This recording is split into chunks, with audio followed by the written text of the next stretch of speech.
Hello, everybody. My name is Ronald.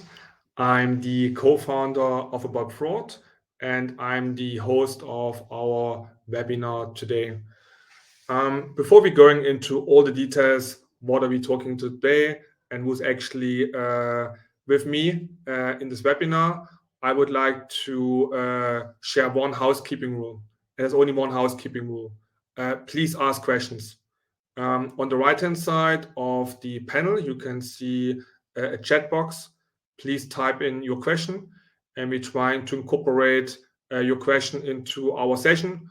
And we also have some space at the end that we can go through, hopefully, many questions. Again, please be active. Please ask your questions or make your comments that everybody can get the most out of this session. So today we talk about multi-accounting, and many of us know that your favorite online delivery shop or other marketplaces or e-commerce stores offering for first-time customers great promotion. And of course, there's always a way to abuse this promotion, to really take an advantage out of this. And that's our topic today. How to see multi-accounting, what can companies do to detect this, to stop this, to really saving the marketing budget for the real first-time customers. Good. So let's jump to our second slide, where we want to give an overview actually who's in the webinar today. First one is André from Incognia. And we also have Zenco from RappiPay. André, please take a minute to do a short intro about yourself, who you are, and then please Zenco join as well. Hi, everybody. My name is André Ferraz. I'm the CEO and co-founder at Incognia, a company that specializes in device and location verification. And we have been working with multiple marketplaces addressing this type of fraud issue, which is multi-accounting and promotion abuse. It's great to be here, part of this webinar. Ronald, thanks for moderating. Zenco, thanks for participating. And yeah, for the audience, I hope you have questions here, and I hope we can address all of those during this session. Hello, everyone. I am Zenco. I am head of fraud prevention in RappiPay. I am a fraud prevention professional since 2007. So I have 16 years of experience in fraud prevention in all Latin America. I hope you guys enjoy it. Welcome, André. Welcome, Zenco. Thanks for joining this. I mean, for the audience, it's always important to get different perspectives. That's why we're always trying to find a good mix of speakers to really give a first-line perspective from Zenco, from André, giving a very wide perspective from different kind of companies from a technology point of view. So that's our goal, to really provide different expertise perspectives on this kind of important topic. On the right-hand side, everybody can see the kind of high-level topics which we want to talk about today. So we're going into what are the kind of scams, what are the biggest challenges. Then we're going into this kind of couponing, promotion abuse, how it really works. And then we're going into more the solution side. What can companies do to actually detect multiple accounting and stop it based on location information. And again, if you have questions, please ship in, and we're trying to incorporate your questions into our presentation. But I think first, it's good to set the stage to really put a perspective, what is really the pain of actually having promotion abuse. And André will give us here a bit more insights about the impact which companies have when they get this kind of promotion abuse issue. Awesome. So yeah, this is actually a very challenging type of fraud, because in many cases it is even hard to classify it as fraud, right? basically the budgets for these coupons and vouchers comes usually from the marketing department. And in general, in most cases, the initial conclusion is that those coupons are just not performing very well, right? Like users are creating accounts and they're not staying. But when we look a little closer, we realize that actually this type of promotion is being abused, right? So people are creating multiple accounts so they can exploit this for a long time. And when it comes to food delivery, right, it means basically that you're able to eat for free for a certain period of time, or eat very good food for a very low price. So there is certainly an incentive for bad actors to exploit this type of thing, right? So if the food delivery platform doesn't have very good fraud controls, they could simply identify this as a marketing campaign that is not really performing, where in reality this is not the case. The marketing campaign actually could be working and performing really well, but the problem is that the fraud controls are not in place to detect and stop this type of activity, right? So this is what makes this type of fraud tricky, and here in this session today we'll explore some of the techniques that we can apply to identify this correctly and stop it. Yeah. I have one question, Andre, to this point. I think you mentioned an important aspect that often is not really visible in the first phase, that you have actually a promotion abuse issue. What is, from your point of view, the trigger or a kind of action for a company to evaluate if the promotion is just performing bad or if they really have a kind of a promotion abuse issue? Yeah. So the tricky part here is that usually these two departments, they don't work very closely, the marketing department and the fraud department, right? So I'd say that the first thing is that they need to collaborate, right? The teams need to be communicating, and the fraud teams have to have visibility about the promotions that are coming up, and the marketing teams have to have visibility about which fraud controls are in place, so that they don't put like promotions that are going to be like clearly exploited by fraudsters, right? So I think the first step is really to foster this collaboration between these teams.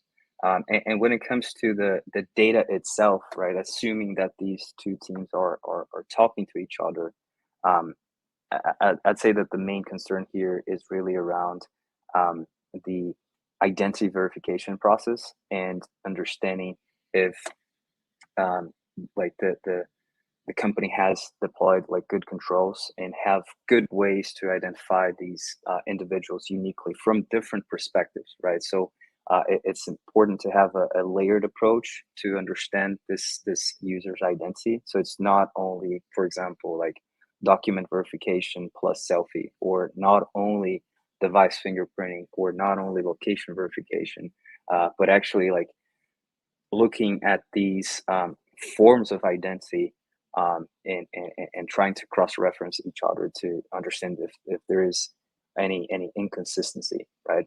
So I think that would be one thing that's on the fraud department lens, but from the lens of the marketing department, I would say that one of the most important things is really to monitor the stickiness of those promotions, right? So if there is a very big churn, like people are creating accounts and are not making their second or third order after they create that account, I think that's a very strong signal that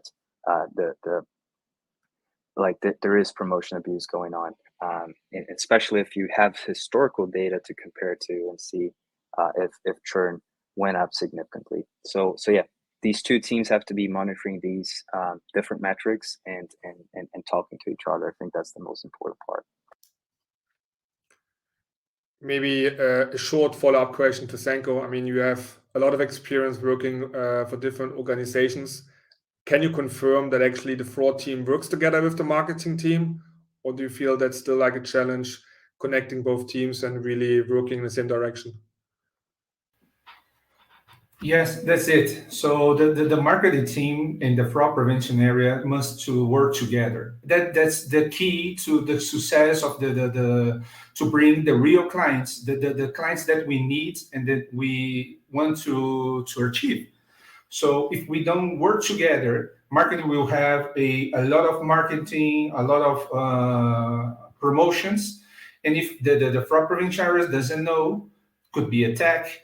I can also stop the marketing, the relevance of the marketing team, because I am not known if we are making a promotion or if we are making a social media to achieve the people, the clients.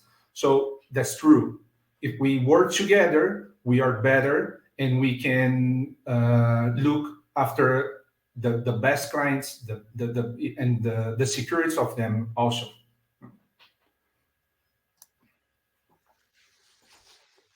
Cool. I think let's go into the next level because often it's also the question, is it really an abuse or maybe just like a weak policy? And that's sometimes also an interesting point. And Andrew can give here some perspective on this, maybe with a few examples. Because I also have seen already cases on my consulting side where companies did not follow up on this. It was more like a policy gap which they had. But again, here, so it depends on the kind of bonus which you provide. Yeah, and here we have some examples of Grubhub and DoorDash, which are both US-based food delivery companies, and yeah, each of them are describing their own policies, right? So in this case, we're talking about referral bonuses, and here is a question, right, from a probably an FAQ on their website, where like they're explaining what is their policy to really give away those credits to a user that has referred someone else, right? So in this case, they're talking about a unique referral link that has to be used to create that account. Probably they have other controls in place, like for example, monitoring that device to see if that device has created another account in the past. So certainly there are policies in place already. So I'd say that the key thing for this discussion today is really to like see the techniques that are used by the fraudster to circumvent some of the most common policies. For example, device fingerprinting, right? Like there are multiple techniques that fraudsters can use to break those device fingerprints. So what else can you do to detect that happened, right? And there are other like data points that could inform those kind of things. In this example, André, we talk about delivery platforms. Do you see the promotion abuse across different industries? And do you think there's a big difference between the industries, or is the grand scheme how they operate more or less the same? Yeah, no, it's across all industries, right? So if we're talking about any online marketplace, typically there will be some incentives for especially new customers, and also for referrals, right? Because in the end of the day, these companies have to keep growing and to be more successful.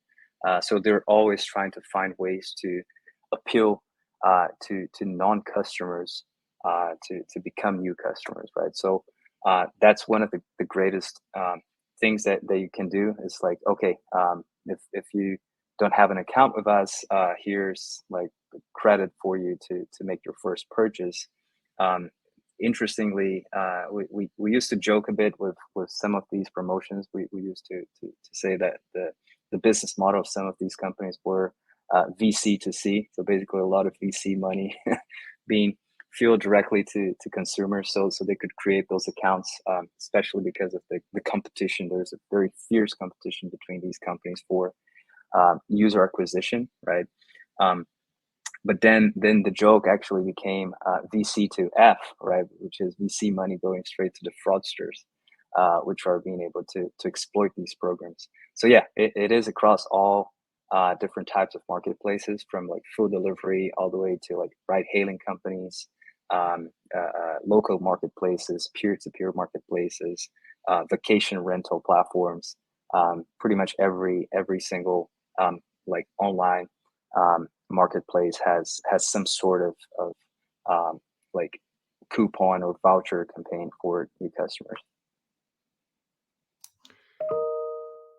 And I think the interesting point about the food delivery company is that you have not only the customer and the marketplace, but also you have like a restaurant and actually a driver.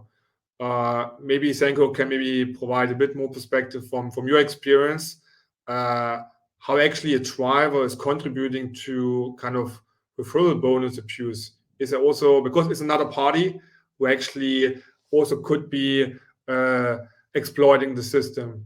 Can you give any examples, Zenco, where you have seen in your years of experience that also the driver brings in a challenge for the marketplace to really to monitor and to really make sure they're not doing the wrong things? Yeah, and the thing is, we are trying to make the customer life easier, no? So you can make your onboarding easier with less information. So if you need to use something that costs more risk, so you need to apply of identity, you need to apply other informations. Until you have that, we need to ensure that these people are the real people, no, and they are not using in an abusive way to make money. So the policy is also important. We need to work together with the law team, because they doesn't know what is the risks that we are applying to, no. And the second thing is in not only in the food delivery or the delivery in the commerce itself, but in the bank, we also have member get member. We also get welcome bonus. So they will try as much that they can use these coupons, but they don't stop that. In the bank area, they use these accounts to make other scams, like social engineering, like a mule account. So I can use these accounts to make a breach, to make the cash out, to make the money disappear. So, and you cannot see if it is not a real person. You cannot make legal stuff with them. You cannot stop them because you don't see if it is a real person or not. So that's what Andres were talking about. No, you need to guarantee that you have a stronger fingerprints, for example. You need to guarantee that the integrity of the device. And also you need to use the geolocation, so you can find a lot of people in the same locations that you can make a rule and detect this kind of behavior. Yeah. And I think that's actually a good transition to the next part. I mean, traditionally, all of us know we used device fingerprints and we used certain other information to really get a high-level understanding if certain accounts are connected. And I think that's a good place to maybe spend a few minutes here to be providing this foundation for everybody. What are the common tools which have been used and which are still used today?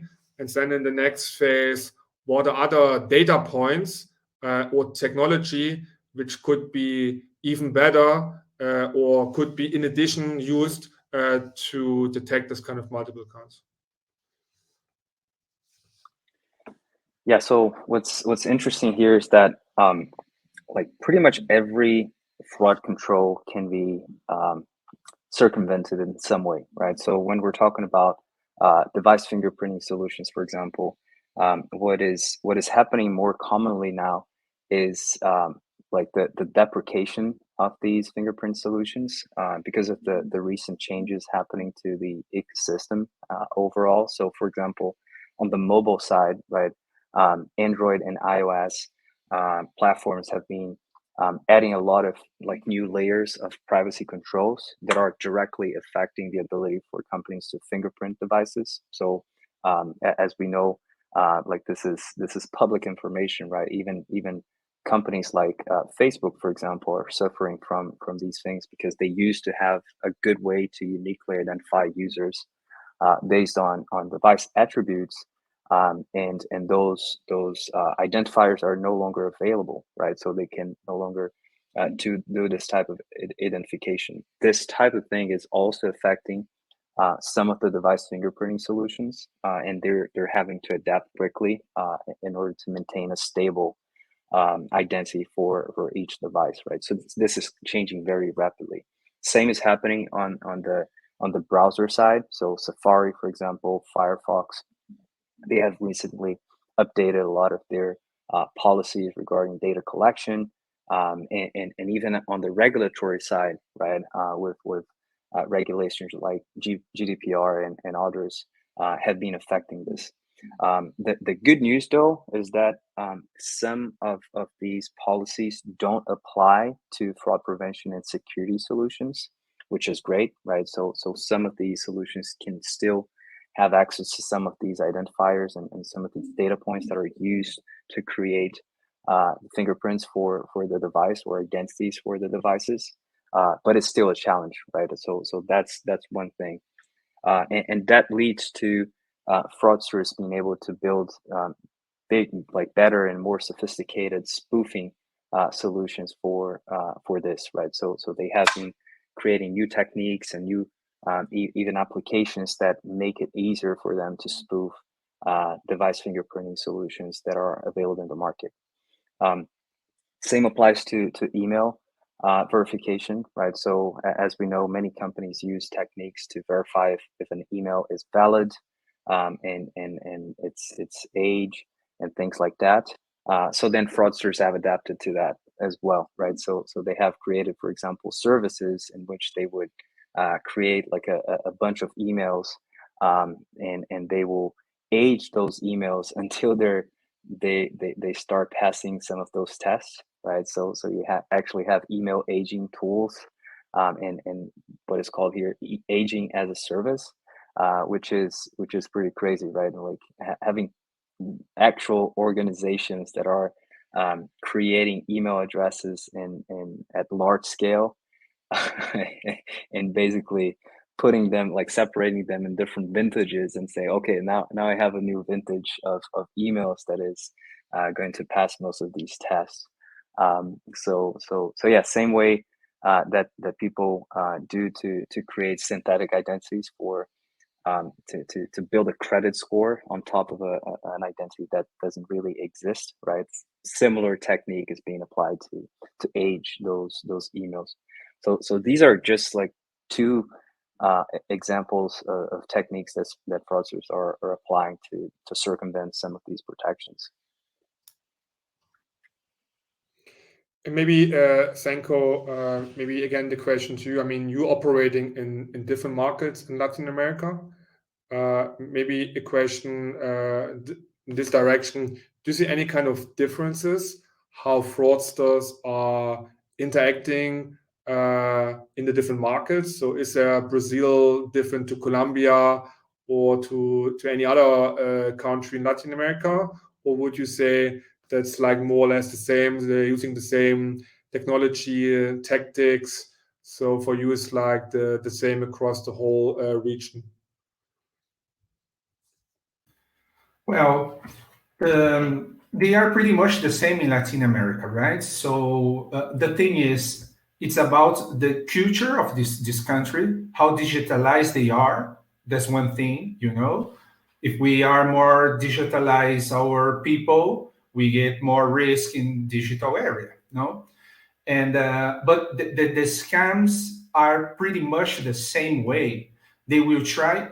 they will try to not be identified as a fraudsters and scale the operations that they have and how they will use it. No, like in Mayo Age, you can use it, and it is a market for them. They make it, and we have also the concern of leaked data, and also there is a concern because I have a leaked data of a bunch of people. I already know the names. I already know the data they have. I can create a lot of email, aging them, and sell it.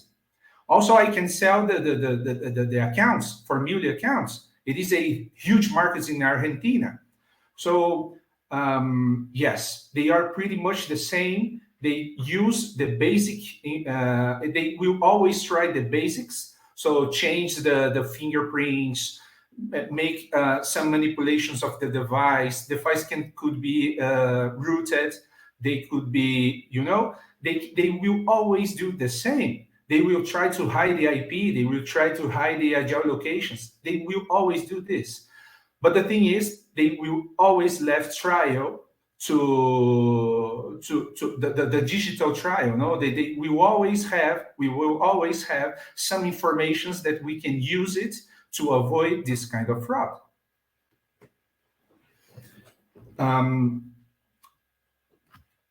The thing is, fingerprints there's no silver bullets of fraud prevention. No, we all know that. There's no one solution that is the silver bullets that will kill the fraudsters. There will not always be. But we need to guarantee that we have the basics protections like fingerprints. They will always change. We need to change faster with them.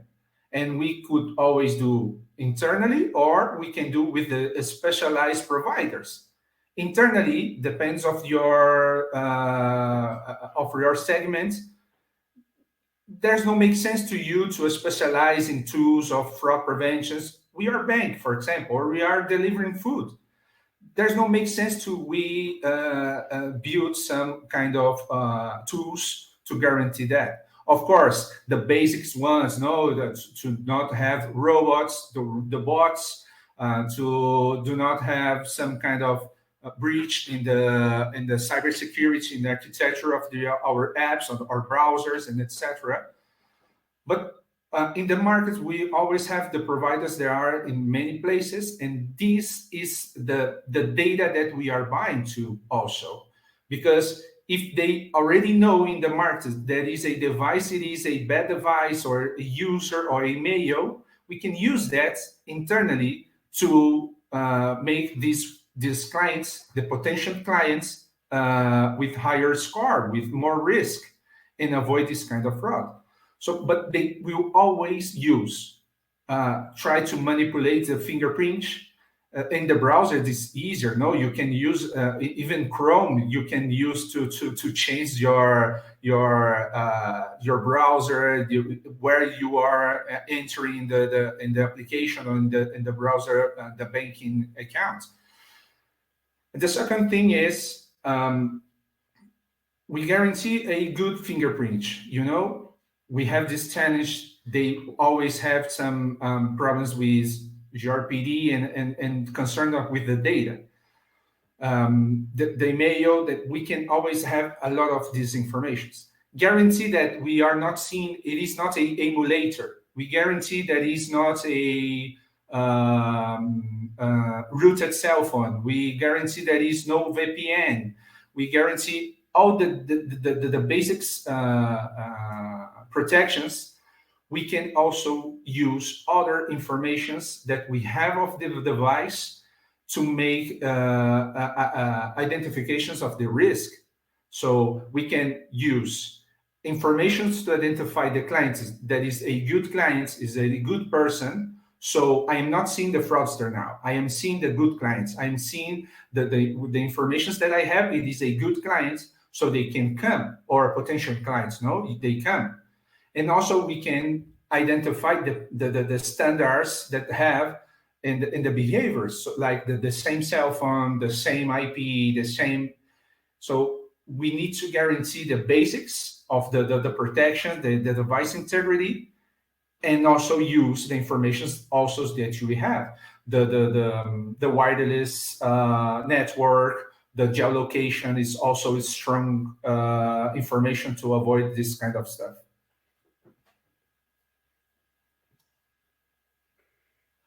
And I think we already covered some of the elements of our next slides. So I think André and also Zenco already mentioned certain techniques which fraudsters are using to actually still go around all the data which is actually collected or technology which is used.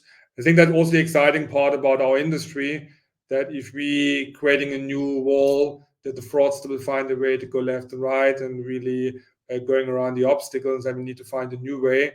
And I think that's an exciting part, but also that is the challenge for our businesses, how we can grow and still keeping up with all these new challenges. I think André can also give you a few examples how creative fraudsters are.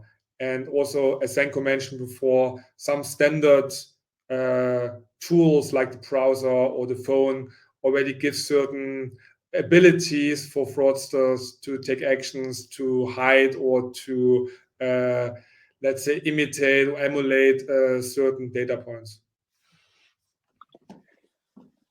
Yeah, exactly. I think two other things that are worth mentioning here on this slide are the use of emulators.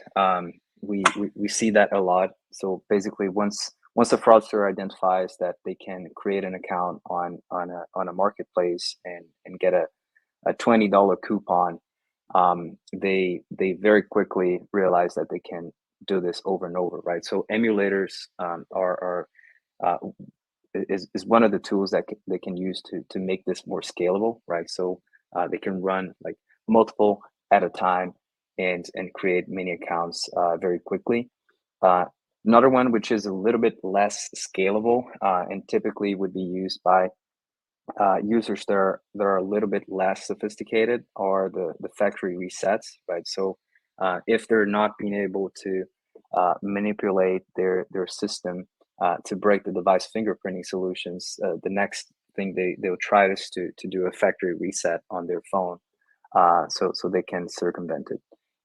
And finding ways to detect if a device was recently reset is important here. We're going to talk a little bit more about this later, but identifying this type of behavior is important, especially if the promotion is really attractive, right? So, for example, when it comes to the food delivery industry, it tends to happen more on the driver side than on the consumer side, because usually the payouts for drivers tend to be higher, right? So they're like the incentives tend to be a little bit bigger. So it's worth for that person to reset their phone and do this. And then the third one here is app cloning, which is quite interesting, which is basically a technique in which you can literally like clone one app to multiple instances of that same app on your mobile device, right? So instead of having like one Rappi app on my phone, I can actually run 15 different instances at the same time and create accounts and all of those. And these app cloning solutions enable the fraudster to have a different fingerprint for each of those, right? So finding ways to detect this type of app cloning technique and app tampering techniques is also quite important, because this is really the type of technique that the more sophisticated fraudsters would use, and that could hurt a lot more because it's a more scalable type of process, right? So finding that and fighting that is really important. Mm-hmm. And the big challenge for many marketplaces is the scale, because identifying one user who's actually trying to go around the system is one point, but if you have thousands of new users every day, it's a different challenge. So one topic which we did not touch with the slides are the usage of bots. Maybe Zenco, do you see any kind of bots supporting the fraudster to scale the account creation, or do you think that's still like a very manual job from fraudster to create the accounts? Well, we have the both. No, it depends the techniques that the fraudsters have. So one is the bots they will use. They will always try to use because they always trying to scale his operations. Like us, we are trying to scale our operations. So the fraudsters too. The thing is, the bots we can identify also. No, we can identify the velocity. They are fulfilling the proposal too fast. Some robots left some kind of information that you can identify that is a robot running in the back end. But it is tricky because they can also put a delay. Oh, you will proposal make slowly and fulfill. You don't make a copy and paste more because we see all the proposals are copy and paste. They don't make sense. The people don't do it. They can use for identity or some data or one or two data, but not all the proposal. The robots will always use this kind of configuration. They don't use the mouse pad. They don't use the things that are physical in the computer. They will always try to use digital programs to make the robots works.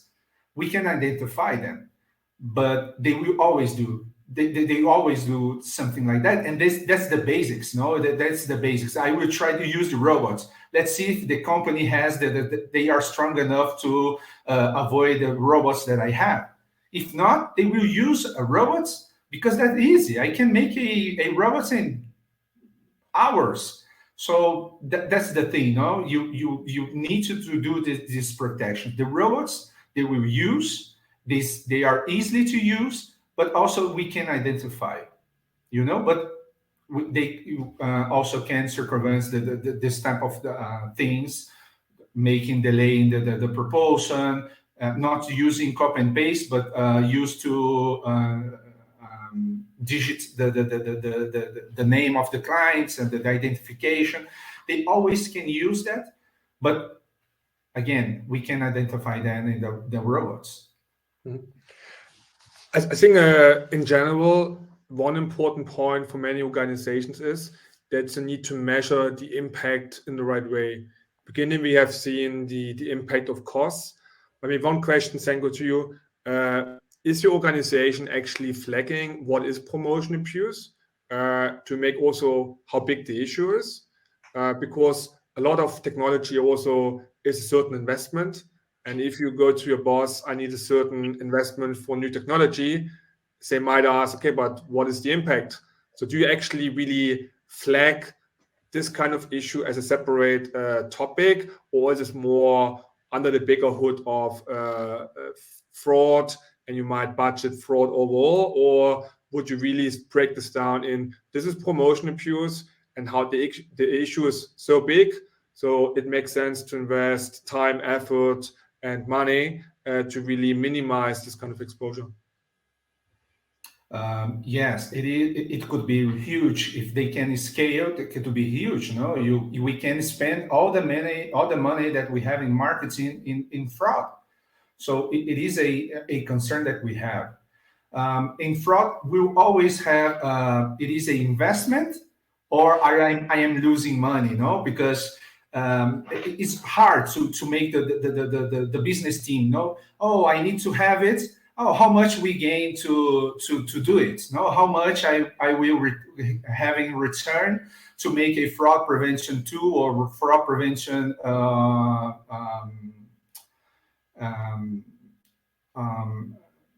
how can I say feature? No, how can I use that? How can I use that? I will not receive nothing. I will not make money with that.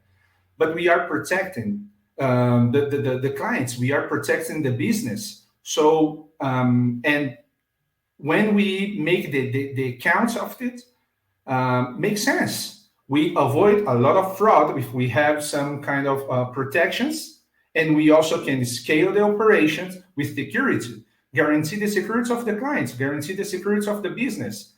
So and these type of conversations need to be together, including in the P&L. We need to include this kind of investment in our P&L. If we don't have it, we will lose a lot of money.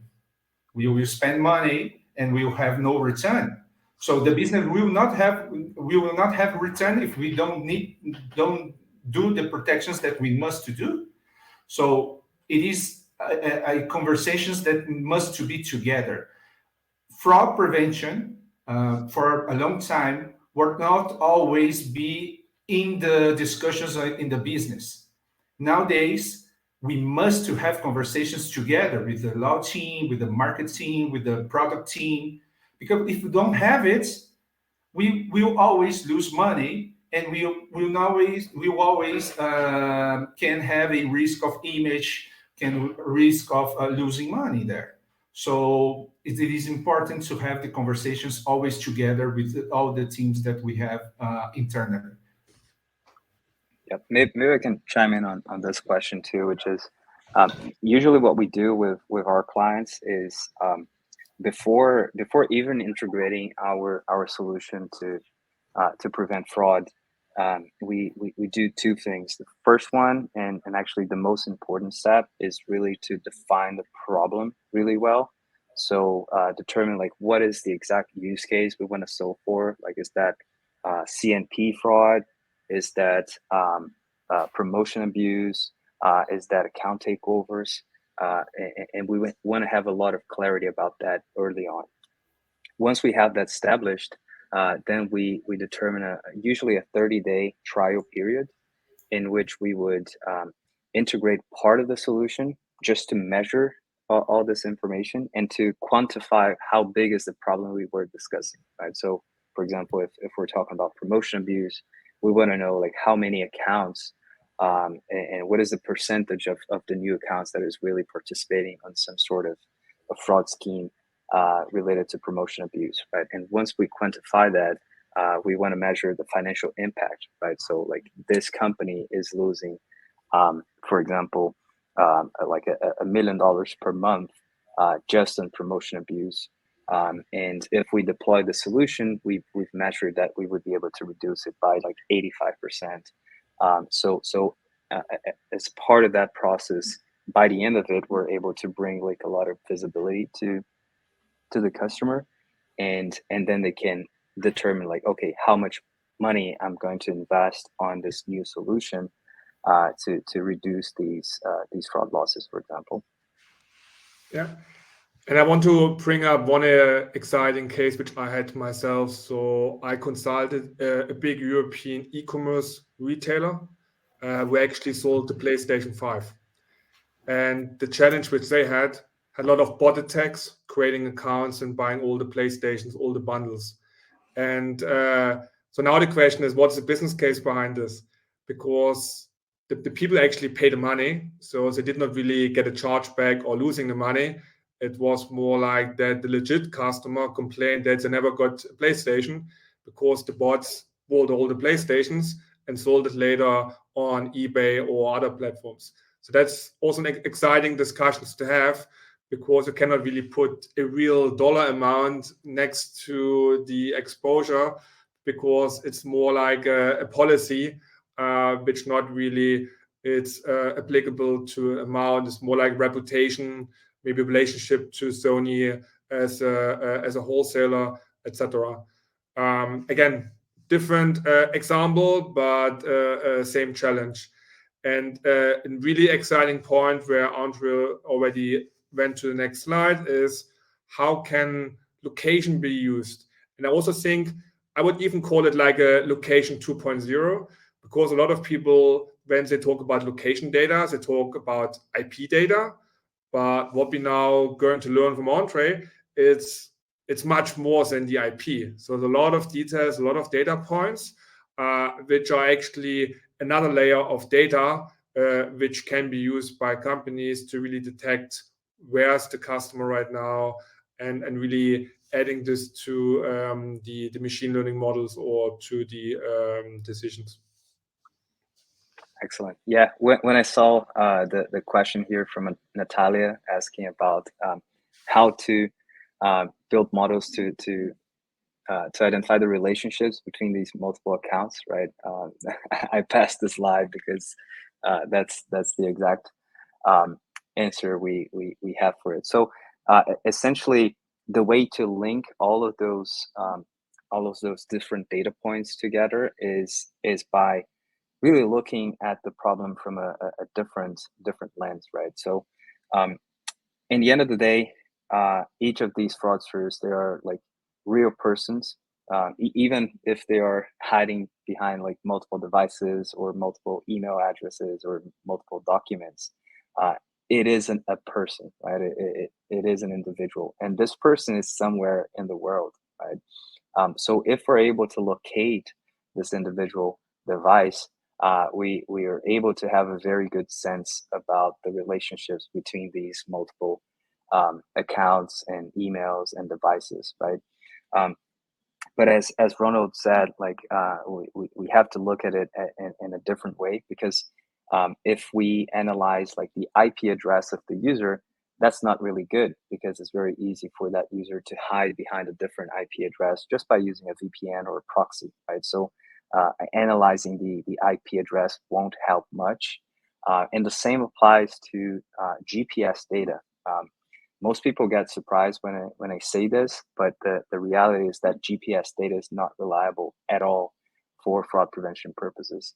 And the reason is basically that the mobile operating systems, both Android and iOS, they have developed a feature for software developers, so that they could test their products as if they were somewhere else. So let's imagine I'm a developer at a large company like let's take Facebook as an example again, right?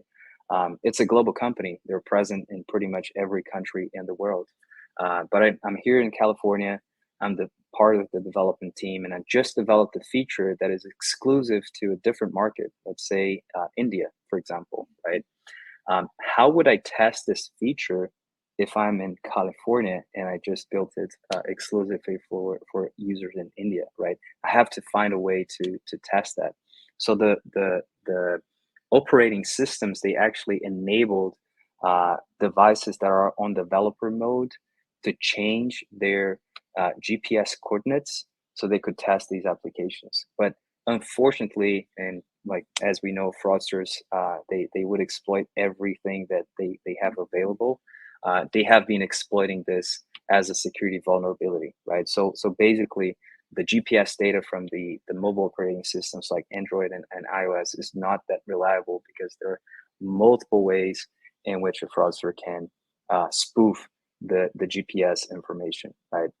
Not only that, not only just by putting your device on developer mode, but you can also do it by downloading fake GPS apps. So if you want to test it, you can like get your phone right now, go to the App Store or to Google Play and just type fake GPS. You'll see the number of applications that enable you to spoof the GPS information. So we're not talking about IP or GPS data here. We're talking about a different technique that leverages other signals that we can see here on this image. For example, Wi-Fi signals, Bluetooth signals, right?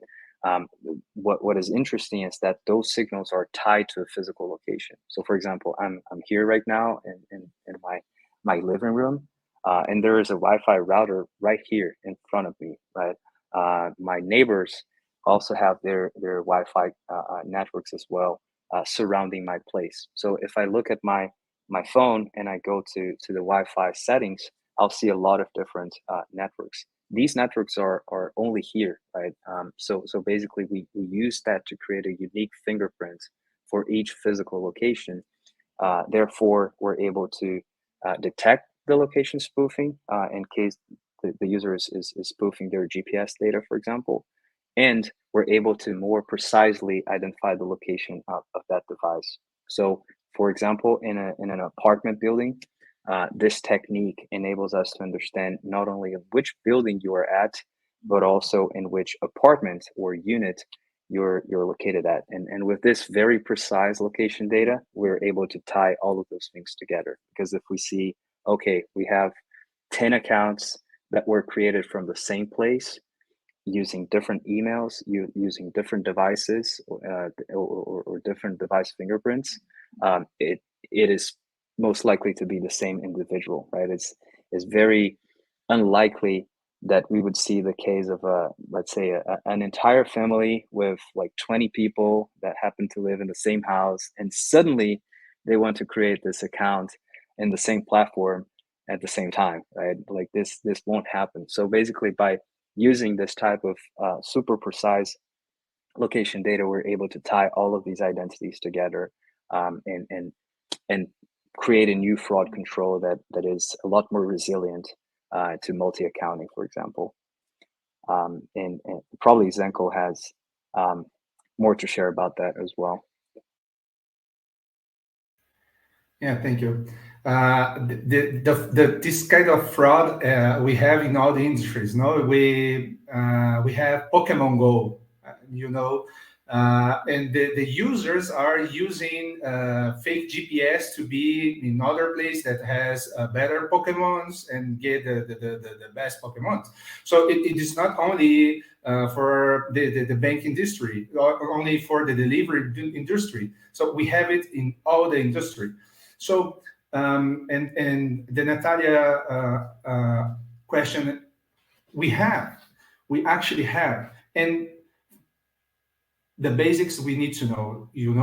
If we don't have any protections of IP, I don't guarantee that the IPs that I have, it is not the same open 100 accounts, they will use it, because it is a easy technique to use to open accounts.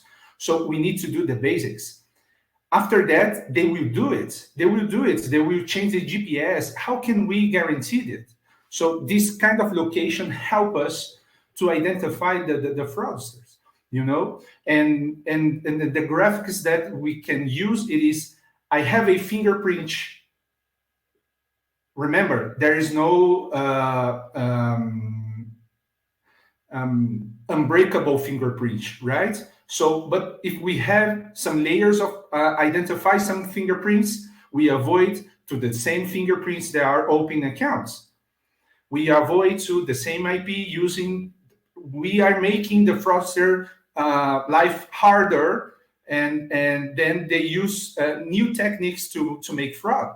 And that's what we want, that they have the most difficult things to do in my company, to don't do it fraud here and go to other industry or whatever. But we will make the life of the fraudsters harder enough that they will know if they want to make fraud here, they will have to work hard, really hard, because we have the basics. We identify as the same device fingerprints, we identify multiple accounts.